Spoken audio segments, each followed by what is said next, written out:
Mereka tidak ingin negara sebesar Indonesia akan dipimpin oleh orang yang reputasinya secara pendidikan, secara pengalaman kerja, pengalaman berorganisasi, pengalaman berpolitik itu minim. Mereka mengantisipasi situasi-situasi yang nantinya menjadi buruk. Karena kalau tidak, potensi terjadinya instabilitas nasional tentu mereka pikirkan. Dengan cara Prabowo mendekat ke Megawati kan artinya bahwa Prabowo menganggap bahwa posisi Jokowi itu membahayakan dirinya.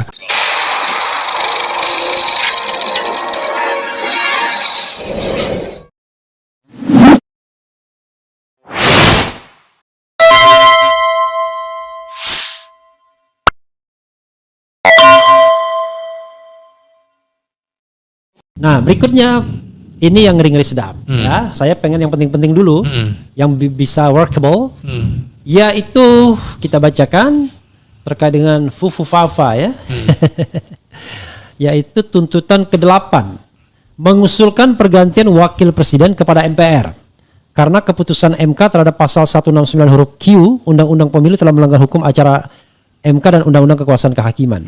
Saya tidak ingin membahas alasannya, karena kalau menurut saya dari sisi hukum tata negara alasannya sangat lemah ini. Tetapi banyak alasan lain, ya seperti misalnya kebohongan publik, Fufu Fafa, kemudian bahkan dugaan perbuatan tercela, obat dan lain sebagainya, ijazah dan lain sebagainya. Obat ya. apa tuh, Bung? Kita kan tidak boleh menuduh kan, tapi isunya kan berseliweran kan soal, coba lihat matanya misalnya kan. Nah, mengusulkan pergantian wakil presiden kepada MPR. Ratusan jenderal purnawirawan meminta Gibran diganti. Alasannya bisa nanti dilakukan. Menurut Anda, ini kan bukan kerjaannya Prabowo. Ini adalah kerjaannya partai politik. Betul. Tentu Prabowo bisa main belakang. Kira-kira serius nggak para jenderal ini ngomong tuntutan ke-8 ini? Dan kira-kira apa usaha yang ingin mereka lakukan? Dan apa kira-kira sambutan atau sikap dari partai-partai politik yang notabene memegang kunci untuk pemakzulan Gibran ini? Ya kita bayangkanlah ada 8 partai politik di parlemen kan? Ada Megawati di situ, kemudian ada Bahlil, ada Prabowo sendiri, kemudian ada Surya Paloh, ada Caimin, kemudian ada PKS Salim Segaf Al-Jufri yang lebih berbaris, ada Zulkifli Hasan dan partai terkecil SBY. Nggak mungkin AHY kan? Silakan Bung. Ya saya kira ini seperti main catur. Tentara sudah memikirkan biasanya ada langkah A, B, C. Apabila terjadi sesuatu, A-nya nggak bisa maka B tidak bisa maka C. Nah ini kan juga mengantisipasi mengingat usia sepuhnya Prabowo Subianto yang dalam konstitusi juga apabila presiden mangkat gitu kan berhalangan tetap maka secara konstitusi wakil presiden akan menggantikannya. Sampai itu kan habis perintah masa jabatannya. Sampai habis masa jabatan. Ini sudah diantisipasi menurut saya. Jadi ini serius ini, bukan pernyataan main-main, serius. Mereka tidak ingin negara sebesar Indonesia akan dipimpin oleh orang yang reputasinya secara pendidikan, secara pengalaman kerja, pengalaman berorganisasi, pengalaman berpolitik itu minim. Mereka tentu saja melihatnya begini. Siapa sih dari militer yang pernah duduk di dalam posisi RI 1, RI 2 semuanya kan jenderal. Artinya melewati tahapan usia di atas 44, 45 ke atas.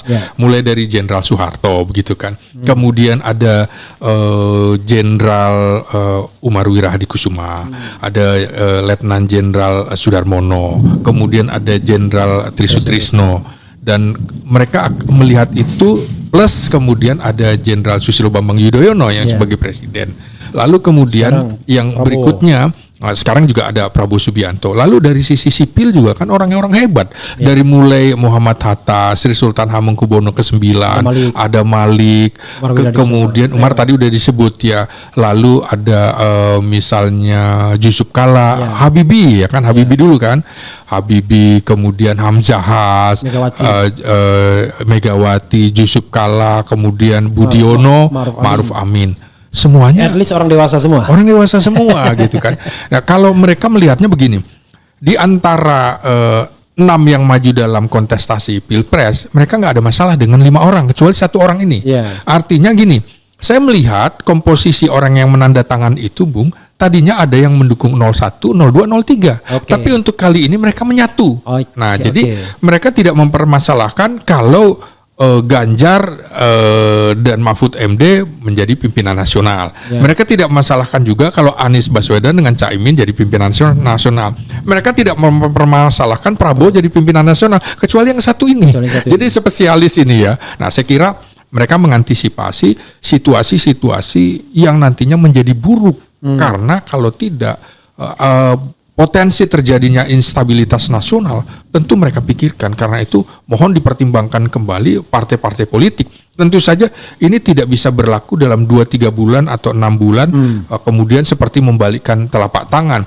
Tapi mungkin mereka melihat juga ada proses-proses di mana harus ada kekuatan parlemen yang maksimal yang didukung oleh kekuatan kekuatan mayoritas di tengah situasi pada saat ini. Kalau kita lihat Jokowi kan menginginkan membentuk yang namanya Partai Super TBK. Iya. Super TBK adalah kelanjutan dari PSI, Partai Solidaritas Indonesia plus Projo. Nah, plus Projo, kemudian Plus kelompok-kelompok relawan lainnya. Nah, kira-kira bagaimana PSI yang didukung luar biasa oleh Jokowi kan ternyata tidak bisa masuk parlemen. Nah, sementara ini kalau kita lihat orang-orang yang dekat bolak-balik dengan ke rumahnya Jokowi, ada Bahlil, Ketua Umum Partai Golkar, ada Julhas, Ketua Umum Partai Amanat Nasional. Saya kira ini juga dihitung.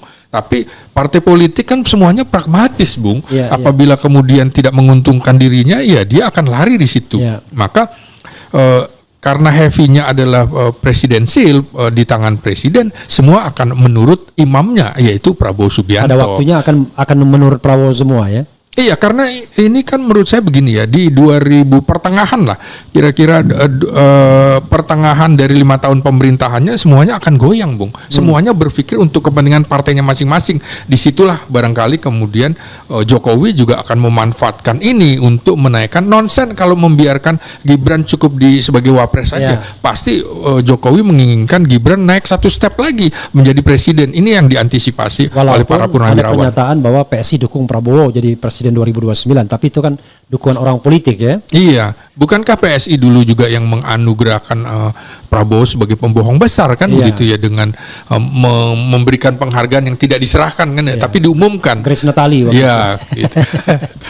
Dan kalau kita lihat ini ya, wakil presiden kita ini makin kehilangan relevansinya. Tidak diikutkan dalam percakapan apapun. Iya.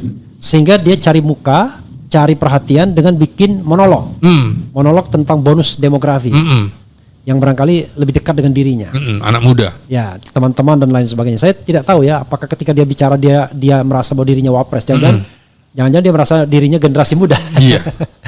Tetapi fakta mengatakan ternyata banyak yang dislike. Dislike-nya itu sampai 92% paling tidak ya, catatan terakhir saya. Padahal dia ngomong dengan bawa Prabowo nih, ada gambar Prabowo dan macam-macam lah. Kelihatan dia ingin menunjukkan bahwa dia loyal pada Prabowo, tapi dia ingin curi perhatian. Tapi ternyata gagal karena memang sepertinya penampilannya buruk banget memang. Gimana pendapat Bung Selamat? Iya, ini kan sama seperti waktu kampanye-kampanye kemarin. Banyak juga partai-partai politik yang menampilkan gambar ketua umumnya dengan Prabowo Subianto. Tapi tidak ada gambar Gibran. Kan saya kira begitu. Yang nyata-nyata misalnya, yang segede baliho segede gaban istilah anak-anak sekarang, foto AHY dengan Prabowo Subianto. Begitu juga sejumlah partai kan begitu yang di Koalisi Indonesia Maju tidak ada gambar Gibran. Karena apa? Karena ini menjadi nilai negatif untuk kampanyenya. Walaupun ini memanfaatkan bonus demografi anak muda, tapi anak muda yang dimaksud ini adalah anak muda yang betul-betul pendidikannya benar, kemudian kerjanya beres, kemudian motivasinya jelas kan, kemudian minimal gesturnya benar. Ya, kemudian mencari kerja bukan dicarikan kerja gitu kan. Sama dengan bagaimana kita akan membuka lapangan pekerja sebanyak-banyaknya, ternyata membuka lapangan pekerjaan bagi anak dan menantunya. Sehingga orang akan melihat ini selalu melihatnya dengan logika terbalik apa yang dilakukan oleh keluarga Jokowi ini. Sehingga menurut saya juga publik reaksinya justru negatif dengan program-program yang sekarang dicanangkan oleh Gibran.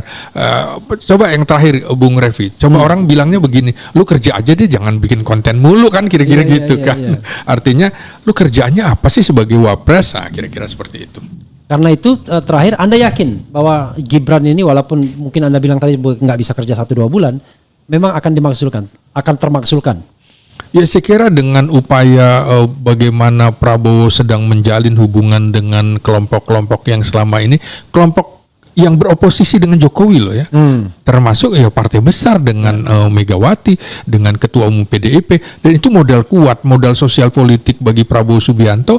Untuk apa? Untuk menghadapi Jokowi. Dengan cara Prabowo mendekat ke Megawati kan artinya bahwa Prabowo menganggap bahwa posisi Jokowi itu membahayakan dirinya, dan ini kan langkahnya ada di sebelahnya, artinya di Istana Wakil Presiden begitu. Oke. Coba kita bergerak ke yang lain. Ya, ini menarik ini, karena ini sepertinya diametral, berhadap-hadapan, yaitu mengembalikan fungsi polisi sebagai Kamtibmas. Ini tuntutan yang ke-7 ya, mengembalikan Polri pada fungsi Kamtibmas, keamanan dan ketertiban masyarakat di bawah Kemendagri. Ini sepertinya ada kejengkelan yang sudah memuncak dari kalangan TNI, termasuk dari kalangan purnawirawan. Karena kalau kita tahu kan polisi berkuasa kan 30 tahun terakhir sejak reformasi kan, 25 tahun terakhir lah. Jadi mereka-mereka yang merasakan betul waktu itu belum pensiun. Jadi sepertinya ada sesuatu yang memuncak. Saya khawatir bias ya. Tetapi silakan Anda komentari ini, dan apakah ini lagi-lagi tuntutan yang serius atau cuma sekedar letupan agar terjadi reposisi yang barangkali lebih adil bagi TNI? Saya kira ini serius. Kalau petisinya kan dilakukan Forum Purnawirawan Prajurit TNI, nggak ada Polrinya kan? Ya biasanya kadang-kadang gabungan, ya kan. Berarti memang ada kepentingan. Saya kira TNI Purnawirawan merasa terusik. Kok saudaranya sekarang begini gitu ya? Nah, mereka kan bukankah di dalam perintah konstitusi mengatakan tugas polisi adalah keamanan ketertiban masyarakat dalam rangka penegakan hukum dengan mengayomi, melindungi, melayani masyarakat.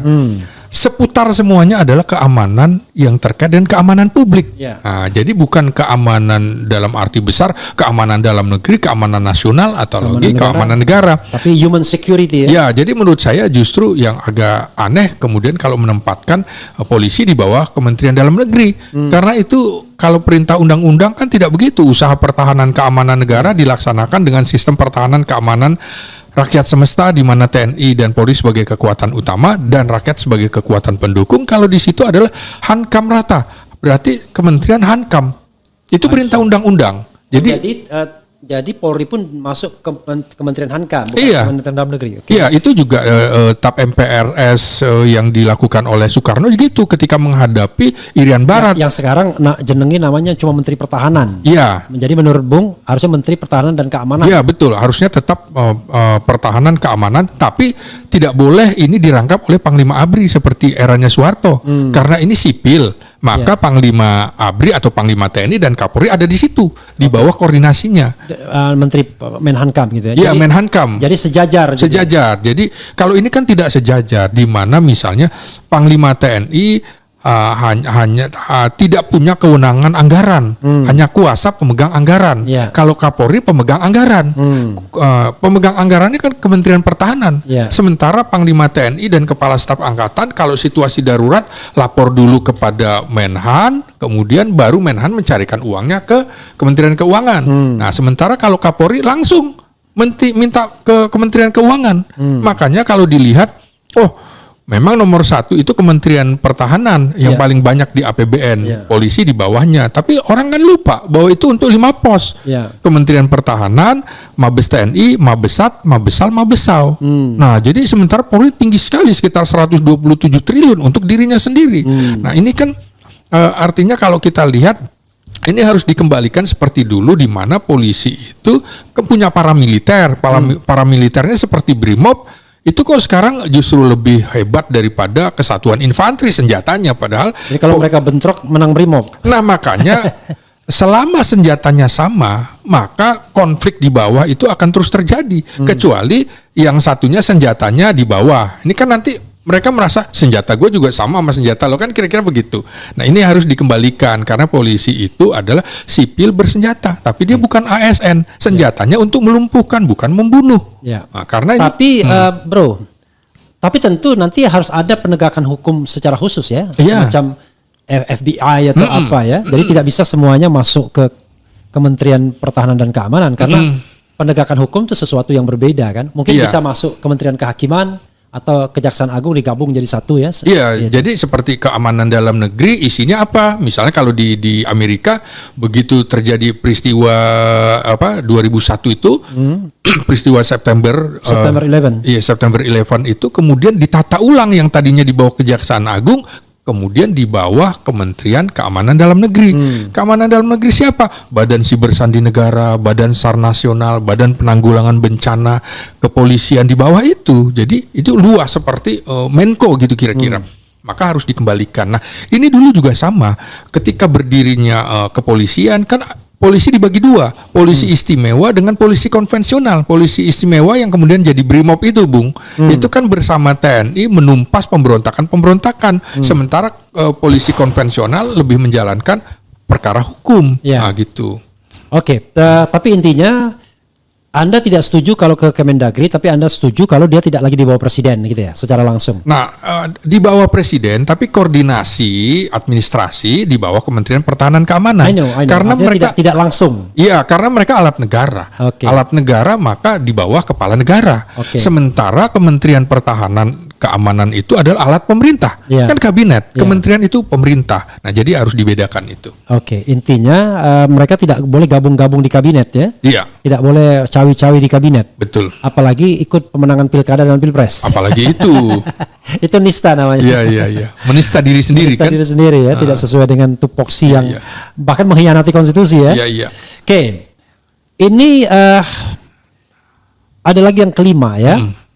Kelihatan betul. Sebenarnya 5, 6 ini adalah lawan oligarki. 2, 3 dan 5. 2 itu adalah mendukung Astacita kecuali IKN. Iya. Kayaknya melawan oligarki. Iya. Menghentikan PSN PIK 2, PSN Rempang dan kasus-kasus yang serupa melawan oligarki. Iya. Nah, kemudian pemerintah wajib melakukan penertiban pengelolaan pertambangan yang tidak sesuai dengan Undang-Undang Dasar 45 Pasal 33 ayat 2 dan ayat 3. Iya. Nah, ini kelihatannya juga melawan oligarki karena kita tahu tambang itulah yang membuat oligarki ini kaya raya semua. Silakan, Bung. Ya, jadi kalau saya lihat ya, lawan Jokowi, lawan oligarki ini 8 tuntutan ini. Silakan. Iya, kalau saya melihat dalam 2 periode kepemimpinan Jokowi ini kan Jokowi kerap diposisikan sebagai pemimpin yang merakyat. Rakyat kemudian mengelilingi Jokowi, tapi ternyata faktanya Jokowi adalah dikelilingi oleh oligarki yang kuat. Kan terbalik-balik. Simbol kesederhanaan Jokowi misalnya. Tapi kemudian faktanya terbukti dia mendukung dinasti politik. Dengan posisi Gibran, Kaesang dan lain-lain. Dia dicitrakan sebagai pemimpin pembangunan. Namun pembangunan yang sering bersifat kosmetik kan begitu. Dan merugikan lingkungan serta masyarakat adat. Contohnya IKN itu tadi, proyek yang lain, proyek strategis nasional. Katanya Jokowi juga netral dan demokratis, tapi di akhir masa jabatannya terkesan melanggengkan kekuasaan melalui manipulasi, diduga memanipulasi hukum melalui Mahkamah Konstitusi sehingga menyebabkan Gibran masuk sebagai wakil presiden. Ini betul-betul bagaimana Jokowi menunjukkan mitomania politiknya antara citra dan realitasnya itu bertentangan. Jadi saya kira soal itu sudah saya kemukakan bagaimana Jokowi katanya dekat dengan rakyat, ternyata dia lebih dekat dengan oligarki kan begitu. Katanya demokratis, ternyata dia adalah simbol yang mendukung dinasti politik. Jadi betul-betul citra Jokowi itu harus dibaca terbalik begitu, Bung. Nah, sama dengan bagaimana erosi kepemimpinan erosi kepercayaan publik terhadap Jokowi ini, misalnya kerusakan institusi MK, kerusakan institusi KPU, bahkan posisi TNI dan Polri itu diacak-acak. Ini saatnya menurut saya Prabowo menormalisasi lembaga atau alat-alat negara harus dikembalikan kepada fungsinya sesuai dengan perintah konstitusi begitu. Ya, tetapi menurut Anda ya, Kalau bayangan saya, kenapa Jokowi itu kuat? Karena dia masih memegang atau dipegang oligarki yang menguasai ekonomi Indonesia. Dan apa yang dituntut oleh Purnawirawan tadi adalah betul-betul berhadapan atau berbenturan dengan oligarki. PSN, Rempang, kemudian tambang dan lain sebagainya. Kira-kira ini bakal diperhatikan atau tidak? Karena sekali lagi ini tentara tueh yang tidak punya resources lagi, pasukan pun mungkin sudah tidak lagi ada yang patuh. Sebanyak kan kelebihan Prabowo adalah dia ngopeni. Betul. Tapi tentara-tentara lain yang duitnya nggak banyak nggak bisa ngopeni dia. Kalau bahasa Melayu Malaysia kan laskar tak berguna katanya. Laskar tak berguna. Tapi ternyata dia ingin tetap berguna. Oke. Kira-kira kan kalau kita lihat misalnya Prabowo itu kata Syahganda ada seorang sosialis. Iya. Seorang yang betul-betul anak kandung dari PSI itu, Partai Sosialis Indonesia, di mana bapaknya juga sosialis. Kader PSI yang tersisa saat ini saat terakhir Rocky Gerung, termasuk juga Prabowo. Nah di sisi lain, ini orang kan pasti berpikiran neolib, kapitalistik dan lain sebagainya, yang akan ditumbuk oleh para jenderal ini. Bagaimana Anda melihat kemungkinan Prabowo menegakkan ideologinya yang diyakini orang sebagai seorang sosialis, ketika dia akan berhadapan dengan katakanlah naga-naga ini? Ya tentu saja. Prabowo ingin cita-citanya Indonesia Emas 2045 kan cita-cita kita semua, persis satu abad Indonesia ya, bagaimana Indonesia maju. Tapi kan dia juga terbuka kemungkinannya bahwa Indonesia akan hancur, kan begitu ya. Dari apa? Dari kepemimpinan 10 tahun Jokowi, warisannya membahayakan. Karena itu menurut saya Prabowo tentu saja berpikir bahwa dia harus bisa menumbuhkan kepercayaan publik lagi gitu kan. Di ujung pemerintahan Jokowi terjadi kehancuran trust gitu. Kehancuran rule of law, kehancuran etos demokrasi, kehancuran solidaritas sosial, dan digantikan oleh polarisasi dan fanatisme politik yang sempit hanya karena pencitraan. Saya kira Prabowo harus juga memberikan kesempatan kepada publik bahwa pencitraan yang dilakukan selama 10 tahun itu bukan pilihan. Jadi harus berpikir bahwa mencari pemimpin, mengembalikan etos kerja, etos demokrasi, mengembalikan rule of law, itu harus dengan cara-cara itu tadi, penegakan hukum. Artinya misalnya kalau Prabowo bilang seperti kasus Pertamina ya, sampai kan dia kemukakan harusnya hukumannya 50 tahun gitu kan. Timah ya. Nah, ya itu artinya menurut saya sesuatu yang dulu ditutup-tutupi oleh eranya Jokowi sekarang kan muncul semua, Bung.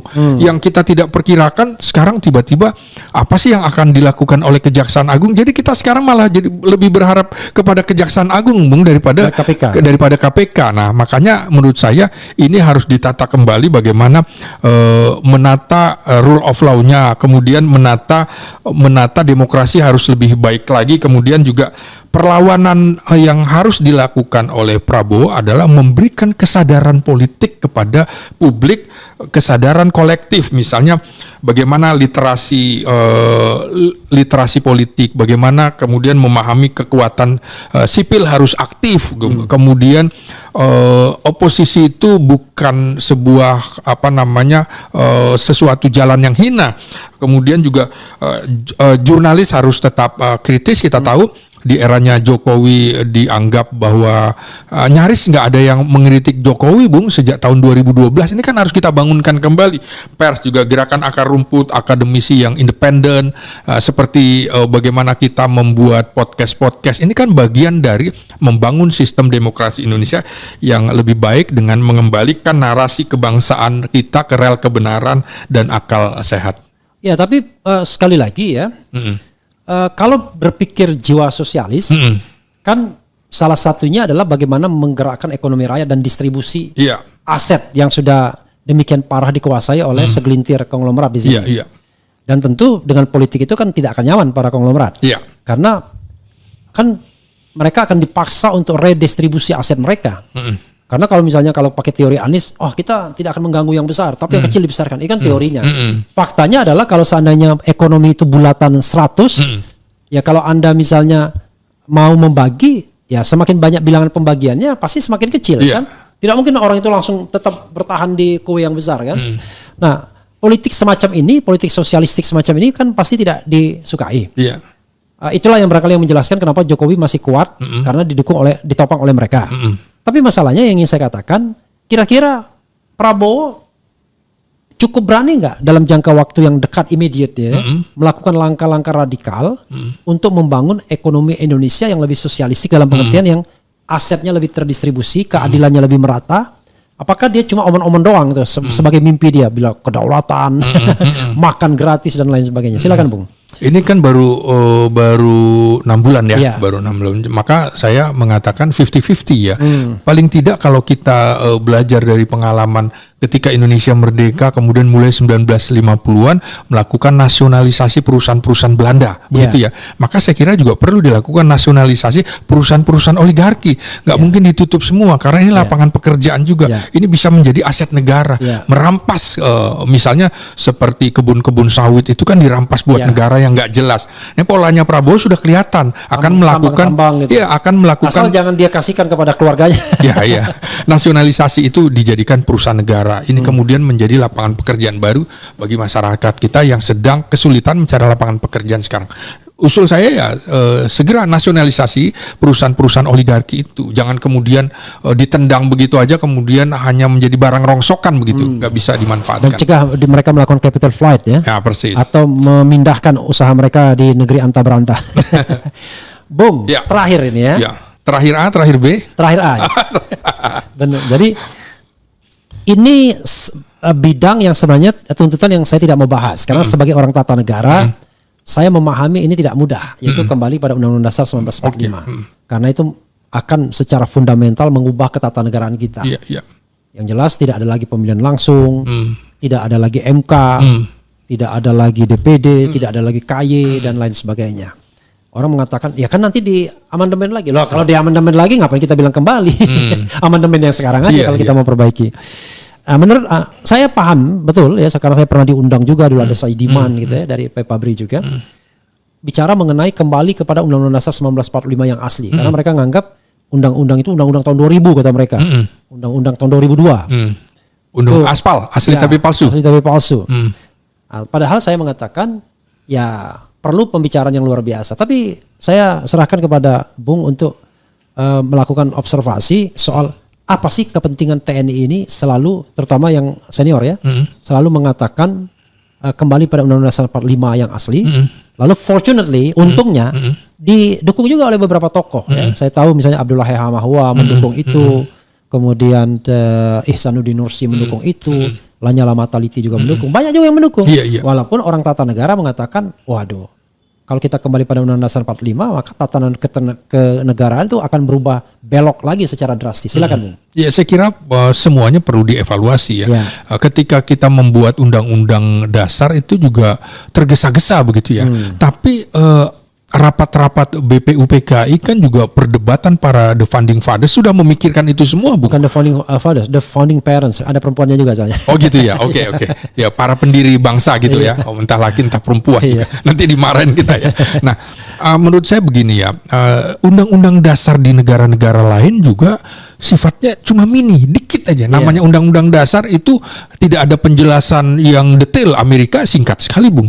Nah, kemudian amandemen itu dimasukkan ke dalam adendum, ada penjelasan. Jadi yang asli waktu itu adalah tetap nggak boleh diubah. Karena begini ya, barangkali salah satu profesi yang di dalam Sumpah Prajuritnya tegas mengatakan menjaga pengawal ideologi atau paham filosofi bangsa adalah tentara kan begitu.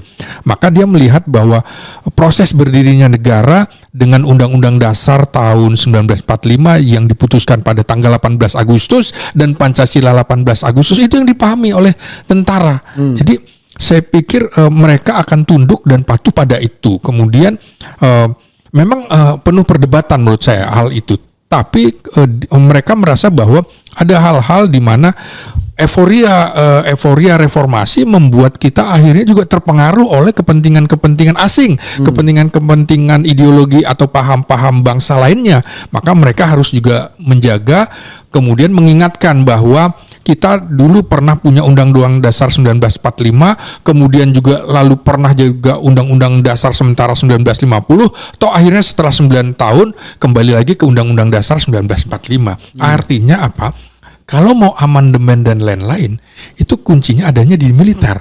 Dekret presiden kalau tidak mendapatkan dukungan militer itu nonsen. Sama dengan waktu Gus Dur melakukan dekret tapi nggak ada dukungan dari militer, maka tidak terjadi. Jadi menurut saya kita sebenarnya punya yang namanya di barat trias politika, ada eksekutif, legislatif, yudikatif. Kita cukup punya hal yang lebih lengkap, 5 lembaga, ada BPK, ada DPA, di mana kemudian MPR sebagai lembaga tertinggi negara. Masuk akal, Bung. Ini kan tidak pernah ada evaluasi bagaimana kalau presiden melakukan sesuatu yang melanggar, di mana MPR kembali hanya sebagai lembaga tinggi negara. Jadi saya kira harus juga dievaluasi. Kalau memang harus kembali ke Undang-Undang Dasar 45 yang asli atau dengan catatan yang sudah terjadi dimasukkan ke dalam penjelasan, Undang-Undang Dasar 45 tetap dilakukan. Memang ada beberapa catatan, misalnya soal cukup 2 periode itu kan juga artinya kontrol kekuasaan itu memang harus dikontrol. Power tends to corrupt and absolute power corrupt absolutely. Itu menjadi patokan kita yang belajar tentang demokrasi, belajar ilmu politik, belajar hukum tata negara. Jadi tidak bisa membiarkan, termasuk membiarkan aparat negara bersenjata tanpa kontrol dari kita, gitu. Tak boleh membiarkan polisi dan tentara berpolitik, kan begitu? Ya boleh berpolitik, tapi politik negara. Bukan tidak boleh politik bukan praktis. Politik praktis. Iya. Jadi politik negara itu politik yang tercantum dalam konstitusi. Iya. Bukan yang tercantum dalam kemauan presiden atau para menteri. Nah, makanya kan tidak boleh lagi TNI aktif atau presiden menganggap dirinya saya panglima tertinggi TNI, nggak bisa. Iya. Itu sebutannya adalah pemegang kekuasaan tertinggi atas angkatan darat, laut, udara, dan dilaksanakan oleh Panglima TNI-nya. Dulu memang ada waktu tahun 1949 pada waktu RIS sebutannya memang Panglima. Panglima tertinggi. Ingat nggak surat perintah 11 Maret? Soekarno juga mengklaim dirinya kan sebagai presiden, Panglima tertinggi TNI, Panglima TNI Angkatan Perang. Dulu Angkatan Perang waktu. Terus juga Panglima pemimpin besar revolusi. Itu keliru sebenarnya. Nah, makanya waktu Soekarno mulai pakai tongkat itu gara-gara tahun 1949, Bung, memang sebutannya Panglima tertinggi, tapi di UDS 1950 nggak ada, UD 45 juga nggak ada begitu. Ya, ini itu dalam kepentingan sebagai kepala negara, tapi itu pun kan tidak day to day politik. Persis. Kan? Jadi misalnya menyatakan perang, boleh itu, tetapi kan tidak setiap hari kita perang. Iya. Dan silakan wrap up dan kemudian closing statement. Iya. Saya kira begini, ketika peserta didik atau kalau bahasa tentaranya perwira siswa gitu, pasis, sekolah staf dan pimpinan menengah Polri mengunjungi Presiden Jokowi, menurut saya menjadi aneh. Karena Jokowi bukan jadi presiden lagi, maksudnya mengunjungi Presiden ke-7 Jokowi. Pertama, di tengah sorotan bagaimana pendidikan Jokowi, apakah ijazahnya asli atau palsu, di tengah kontroversi itu, kemudian polisi masuk ke situ. Nah, pertanyaannya lagi adalah, kecuali kalau Jokowi itu misalnya purnawirawan polisi gitu kan, seperti misalnya perwira siswa Seskuat mengunjungi SBY, nah itu masuk akal. Nah ini kan bukan. Kemudian ini di tengah kontroversi Jokowi dianggap cawe-cawe secara politik, maka mereka datang ke Jokowi, maka lagi-lagi membenarkan dugaan bahwa polisi masuk ke dalam kancah politik praktis. Polisi harusnya juga berada di tengah-tengah, dia alat negara. Kalau ke rumah Jokowi, seharusnya juga polisi yang lain ada ke rumah Megawati, ada ke rumah SBY. Ini kan tidak. Sebentar lagi selesai pendidikannya, nah makanya harusnya polisi juga bijak memperhatikan situasi. Kan itu baru sadar, maka kemudian di EG-nya dihapuskan begitu, Bung. Ya betul, Prabowo Subianto juga mantan Menteri Pertahanan, tapi bukan berarti semua tahu, semua itu tetap harus diingatkan. Prabowo sebagai presiden, dia juga manusia biasa yang bisa salah, maka seniornya mengingatkan adiknya supaya jangan tergelincir dalam sebuah kesalahan. Lalu apalagi, Bung? Nah, ya, silakan Anda wrap up pembicaraan kita, lalu kemudian prediksi ke depannya seperti apa, sebaiknya seperti apa, ya, perspektif Anda. Nah ini kita belajar dari pengalaman presiden-presiden kita, belajar dari pengalaman wakil-wakil presiden kita, maka kita tentunya ingin semua mengambil hikmah. Semua punya nilai plus, tapi semuanya juga punya nilai negatif. Tapi tidak ada presiden yang sampai di akhir masa jabatan dan tidak menjabat lagi melakukan aktivitas politik intens Jokowi. Karena itu saya mengingatkan juga Presiden Jokowi menyadari bahwa kepentingan politiknya sudah harus dibatasi. Kalau memang ingin maju dalam kancah politik, Anda harus paham bahwa posisinya adalah bukan lagi sebagai presiden.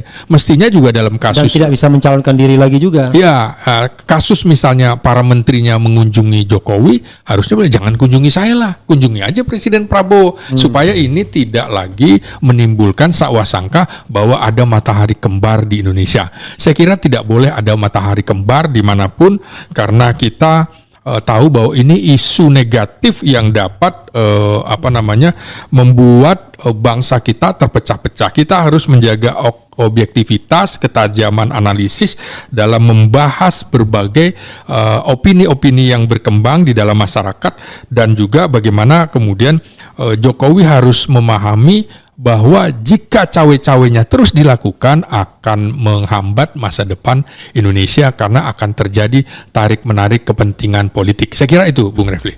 Oke, ya, saudara sekalian, tidak terasa ya. Jadi saudara sekalian yang ingin bertanya tentu mengingat waktu tidak bisa satu-satu kita layani ya, tetapi silakan Anda berkomentar, dan terima kasih buat Bang Bro Selamat Ginting ya. Jadi kalau orang Batak tuh selamat.